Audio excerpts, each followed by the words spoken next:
Hey, moms and dads, don't you just love when your child reminds you about a school project at bedtime the night before it's due? With Skylight Calendar, you can avoid those last minute oops moments. It visually displays your family schedule in one place with different colors for each family member, so you can eliminate those last minute surprises that upset your kids. Skylight Calendar is a Wi-Fi connected digital display that syncs seamlessly with all your calendars and visually showcases your family's schedule on an HD touchscreen. You can manage events, chores, and grocery lists on the go with the free Skylight app. This is a game changer for families like ours. And your happiness is Skylight's happiness. So if in 120 days you are not 100% thrilled, you can return it for a full refund, no questions asked. This is a great Mother's Day gift.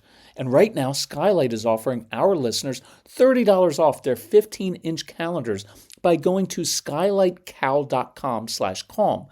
Go to skylightcal.com/calm for $30 off your 15-inch calendar. That's skylightcal.com/calm.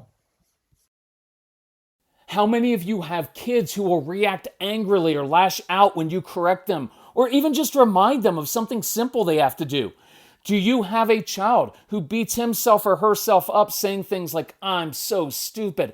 I know this can be painful to watch. So that is what we're going to discuss on today's episode of the Calm Parenting Podcast. So welcome, this is Kirk Martin, founder of Celebrate Calm, and you can find us in the final few days of our Black Friday sale in March at celebratecalm.com. For new listeners, we did this because our audience has grown a lot since the holidays, and we wanted you to have an opportunity to take advantage of our lowest prices on our downloadable programs. Plus, it's fun.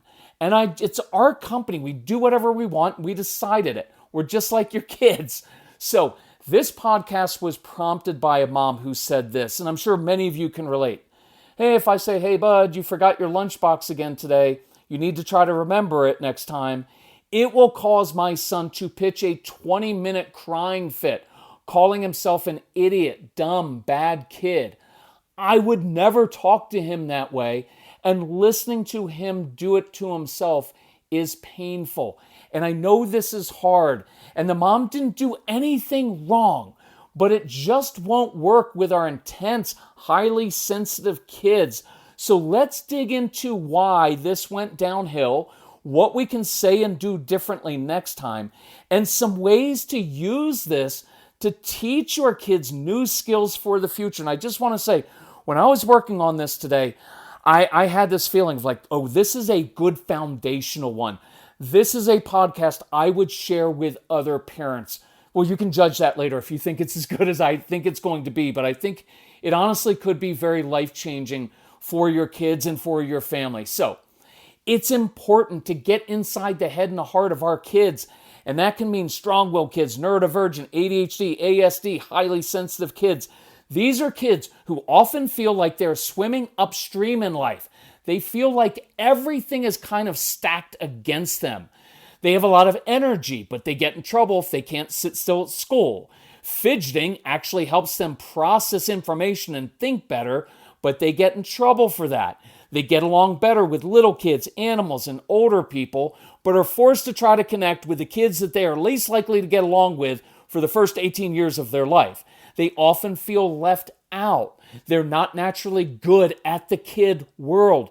So it feels like everyone is trying to fix them or correct their behavior, and it's unrelenting. So they begin internalizing that there is something wrong with them, with their very nature. And they do have some natural weaknesses. One of them is short-term memory. They're often forgetful and disorganized. Now, here's the hard part. School success is largely dependent on having good short-term memory, although life success is not, right? Because in school, you have to memorize and remember information for timed tests. Again, something you don't have to do later in life. And this short-term memory struggles will impact reading comprehension. Sometimes too many characters with odd names in a book can get jumbled in their brains. And they tend to have these really busy brains.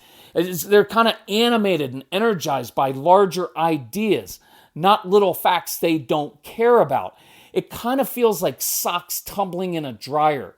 And this creates anxiety. Anxiety is caused by unknowns, which is why they try to control situations and other people. We've been through this. It's why they put acorns in their pockets. It's why they sometimes cheat or change the rules of the game, because that guarantees or controls the outcome of the game, because losing means I'm a loser. It's why transitions and changes in plans cause so much distress. So their number one job in life as a kid is what? To do well in school. It's what all the adults care about. They get report cards, and yet success is based on doing things they are not naturally good at doing. Sitting still in class, listening to someone talk about things they're not interested in, memorizing information for a timed test, writing about topics they find stupid. And it's made worse if they have dysgraphia or difficulty with fine motor skills. These are independent kids whose number one value is their own agency and independence, and success requires them to follow directions, to wait in line, to not talk, and 15 other things that they're just not good at doing. So sometimes their entire childhood feels like every adult is reminding them to do something they're not good at doing. So there's your backdrop. So when mom innocently and even thoughtfully, kindly added a simple reminder, hey, you forgot your lunchbox again today. You need to try to remember it next time. What she is saying is, hey, I don't want you to get to school and then be hungry at lunchtime because I love you. I'm not lecturing you. I'm not mad or angry at you. I just love you and want you to have your lunch today. That's what mom wants her son to hear. But this is what our kids feel inside. I know I'm not good at this. And you just reminded me again that I stink at this and don't know how to get better at it. I beat myself up for this all the time. It's just one more reminder that there's something wrong with me, that I'm deficient and less than others. And everyone is always watching me fail and reminding me of it. So that is why you get that reaction, that internal implosion. And I can understand that. Maybe you can as well. I feel that at times when I'm put in situations in which I feel helpless or overwhelmed. And I want to scream, I'm not good at this. Why are you only focusing on the things that I'm not good at and then watching me in my helplessness? It hurts. It's painful. Feels like way too much work to actually be good at certain things. Now, here's one more analogy. Let's say you're a project manager or engineer or kind of a left brain person, and every day your boss pops his or her head into your office and reminds you of your lack of creativity. Hey, remember, I need you to be someone you're not and be good at things you'll never actually master. And by the way, your grade, or in this case, your performance review and paycheck are dependent on that. You'd feel defeated. You'd want to scream, but that's not my core competency. Why do you keep bringing that up? You knew when you hired me. That wasn't my skill set. You'd want to quit and find a new job. But our kids are kind of stuck in this hopeless job for 12 years. So with that as the backdrop, how can we handle this differently? And again, there's no blame and no guilt, moms and dads. You're doing the best you can. It's just that these kids are so different. Number one, to be clear, I would not say, hey, you need to try to remember it next time. That's what triggers the negative self-talk. It's the embarrassment that comes along with it, knowing he's not naturally good at remembering those things. He already knows that. And this feels kind of like rubbing it in. Number two, normalize this. Normalize that he isn't good at remembering things like his lunchbox. And I love, love, love this language. Of course you forget little things like your lunchbox. Why would a boy your age even think about things you don't care about or that don't really matter to you? You should have your mind on other things like video games, playing with your friends, eating junk from the pantry, and leaving food wrappers laying around. Now, I did that once, so you kind of say this with a smile. Normalize childhood. This is what boys and girls your kids' age should do. And I think it's proper context. Sometimes we expect kids to act like mature 35-year-olds. Look, we're adults. We get paid to care about stuff we don't care about. We have responsibilities for other people, a spouse and kids. So we have to manage the details because that's called being responsible. But kids should have their heads in the cloud a bit, right? Wondering when they're going to get to play and skip rocks or eat ice cream or gorge on screens. I'm not saying you should let them do those things, but they should be thinking of those things. Teens and tweens are going to be consumed with friendships and distracted by thoughts of boys and girls because they've got hormones raging and social media is not helping any of that. But here's the more important response I want to focus on. And I do think with the right context, this can be life-changing for your kids. So Mrs. Calm told me yesterday, I wish I had begun drinking AG1 sooner. My stomach has felt so much calmer and I'm more regular. My AG1 in the morning provides some consistency I really crave. And that's one reason I love my AG1. It's an easy, healthy daily routine. No messes, no blenders.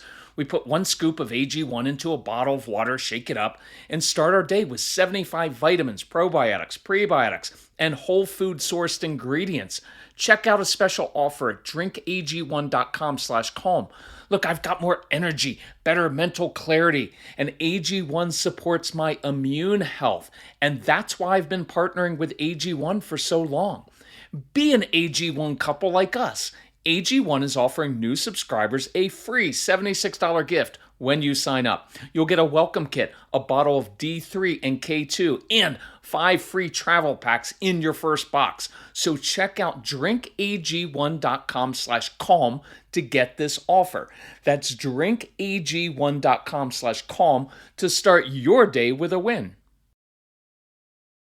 When we moved to our home, we were quoted a cost of over $20,000 for some trees and shrubs, but we just saved 90% with fast-growing trees, and they helped us get the exact privacy and flowering trees and shrubs for our specific climate, and it's delivered right to our door in days. Fast Growing Trees is the biggest online nursery in the US with thousands of different plants and over 2 million happy customers, including us. They take the hassle out of creating your dream yard. Their Alive and Thrive guarantees ensures your plants arrive happy and healthy. Plus, get support from trained plant experts on call to help you choose and care for the right plants. This spring, Fast Growing Trees has the best deals for your yard, up to half off on select plants. Plus, listeners to our show get an additional 15% off their first purchase when using the code CALM at checkout. That's an additional 15% off at fastgrowingtrees.com using the code CALM. fastgrowingtrees.com/calm.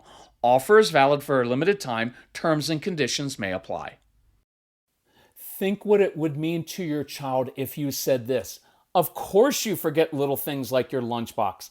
That's because you have this strategic brain that is always focused on bigger thoughts and ideas. You get energized by how things work. That's why you tinker with machines and gears, trying to figure out how it all fits together and works. You are processing ideas because that's what you care about. That's what innovators and inventors do. They spend their brain power thinking of ideas that change the world or make money. Look, you've been able to see patterns in things since you were little. You just start putting puzzles together, and we were amazed by it. You didn't even need to read the directions when you got new Lego building sets. You'd even mix and match pieces and create your own sets. So you'll probably always struggle with remembering little details, and that's how it should be. Your brain should be focused on solving problems. You're focused on the right things, Matthew. Now, when I was writing and saying that, I could feel myself inside kind of crying a little bit. Why? Because our kids have never had someone tell them the truth, and this is the truth. Instead, what they have heard in subtle ways is, yeah, that's really sweet and cute that he likes to play with Legos and has all these fanciful ideas and daydreams, but he really needs to be buttoned up and focused and remember his lunchbox. How will he be like me one day if he doesn't? Now, there's no blame or guilt, but sometimes we get so wrapped up in what we think kids are supposed to be doing or comparing them to other kids and subordinating their individuality to just this general thing of like, well, all kids are supposed to do this, that we don't step back and really see our kids as they are. So we're not done yet. I'm going to add more, but let's break this down. I want you to give your kids proper context like this. Nothing I said above is untrue. It's all true and put in proper context. Now, you need to fill in the blank for your own child with specifics. Specifics really help. Because when you say something like, oh, you've always been able to see patterns in things since you were little, you just start putting puzzles together and we were amazed by it, that will resonate deeply within your kids. Because look, that is truth with a capital T. That is the real them. You're seeing them for who they are. And they will think back to those days when they put those puzzles together. And they'll begin to see themselves differently. So really put some thought into this. Is your child really creative? Then notice that. And no creative people usually struggle with short-term memory and details. But they have so many different advantages in life. And I want you to really call that out. Continually reinforce this for your kids because society and schools are going to beat your kids down. And they're going to try to get them to be like everybody else. And they can't. Everybody's trying to change their nature instead of working with it. Hey, of course you struggle in this area because your brain and heart are focused on more important things. It's kind of like knocking Einstein because he would wander aimlessly across the Princeton University campus. It's like knocking Michelangelo, you're not really good at accounting. It's like knocking Tom Brady because he isn't good with doing electrical work in the home. Although he probably is good at that. Ugh. So everyone has strengths and weaknesses. Society just tends to only point out what our kids are not good at doing. No one points out that life success is dependent on good critical and good strategic thinking skills. See, that's what companies pay money for. But that's for another podcast episode. Now, number 3, now we can transition to giving your child tools to help with the natural weaknesses. But it's not the only or primary focus. See, when I say I don't like some of these diagnoses and the labels, I'm not denying that our kids have weaknesses. They do. But instead of just defining them by their weakness, I want to define them by their strengths and then gives them practical ways to overcome some of their weaknesses. So now, and look, you don't have to say all of this in one sitting with your child. I throw out scripts and you can do them in small little pieces. I like planting seeds. So one thing that you can say with your child is, hey, so let's come up with some ideas you'll be able to use for the rest of your life to remember things. So you can use that awesome brain of yours to solve problems, to create, to invent things, to come up with business ideas. You're not denying that your child has challenges and weaknesses. You're not excusing them. You're just putting them in proper context and then giving your child tools to mitigate some of the weaknesses. And you can definitely challenge your child. Hey, why don't you think of some creative ways to help you remember your lunchbox? So here's some ideas. Let's have your son be responsible for packing his or her own lunch. You can help make some things, but your child has to put it together. If possible, just let him make his own sandwich and put stuff together because then he's more likely to remember it. Show him how to put little Post-it notes on his backpack as a reminder to grab his lunchbox before he runs out the door. I do this every single day. I do not want to waste brain power trying to remember little things. I would rather have my head thinking about ideas like this podcast, That brings me joy and satisfaction and meaning, and hopefully it helps you. So I send myself emails that I will see very clearly as a reminder in the morning. And now I snooze them, so I see them in the afternoon. I have some that come up every night at 6 p.m., some at every night at 8 p.m. So I notice that before I go to bed, and that way I don't have to waste brain power. Like, okay, remember that, remember that, remember that. I leave little notes by the front door or underneath my car keys because that way I know I'm going to see it.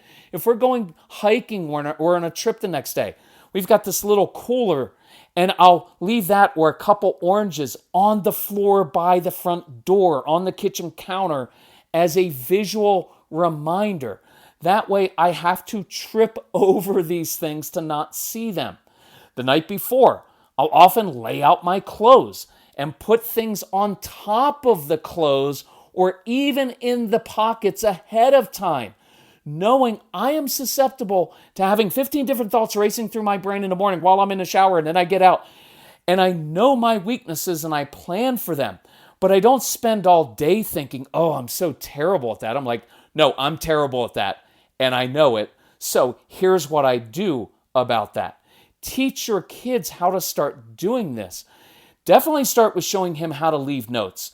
My guess is that since he isn't being bugged about this, it will free his creative brain to come up with some creative or even weird ways to remind himself about these things that you and I would have never even thought of, because our kids will sometimes use technology, or it might be, hey, Alexa, remind me tomorrow morning at 7:22 a.m. to take my lunchbox. See, that would be a great one. Now, when your child does this well, notice it. Hey, nice job with that. Hey, I like how creative your solution is. I mean, heck, I would just put here's one, just put the lunchbox in the car the night before. As long as it doesn't need to be refrigerated, unless you live where we are and don't have a garage, then you've got your refrigeration, right? It's not like I haven't done that one before. Then whatever I didn't want to forget is already in the car, and I don't have to think about it all night. I always volunteer. Look, when we go hiking, I always take my car. Why? Because when we're switching stuff out of the cars, I don't want to miss some of my gear. So when they do that well, notice it, affirm, hey, you're doing a really good job with that. Now, when they mess up, no big deal. Hey, been doing really well for that. So we just hop back on the bus, not a big deal. Nonverbals are also very helpful. You could always just hand him the lunchbox without saying a word and just keep walking by so you don't draw any attention to it. When he messes up, my first question would not be, what happened? Or why did you forget it? It would be, so what were you thinking about instead? Anything interesting? Again, you are putting this in proper context. I would let your kids listen to our programs, like the Strong-Willed Child one, Stopping the Power Struggles of Strong-Willed Child, the ADHD University one, because this is how their brains work. And they will feel so good about themselves, and they'll get new ideas to help themselves throughout life. I get emails all the time from parents who are like, oh, my daughter listened to you say, oh, it's not about managing your time, it's about managing your energy. And she said, everybody's always talked to me about managing my time, and I'm not good at it, but I get this energy thing because I hyper-focus and I do. See, let your kids listen because it's about their brains, and your kids are so smart. They will really take ownership.